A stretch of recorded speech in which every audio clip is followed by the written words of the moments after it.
How do you do conflict search in uLaw?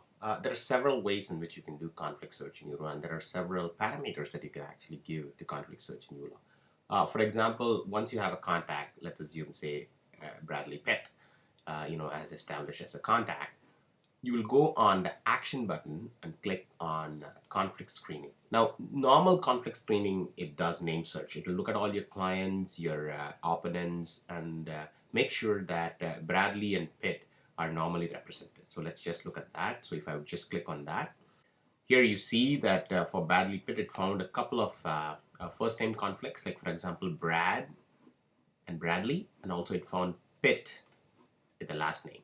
Now, you could also extend this search to actually go deep into the matter. To do that, you would go back into uLaw and say, do the conflict search, but extend it to all matters and all dockets. Now, this search can be a little bit lengthy because it's now not only just going into the last name and first names, it's also going into detailed analysis of all your dockets, and it's finding things like, the partial name is actually appearing in Pitt versus Aniston. So if you go back to the matter and look at Pitt versus Aniston, you'll now see that inside one of the telephone conversations, you talk about Brad Pitt, and it picks up that and says like, oh, it can find a conflict straight there.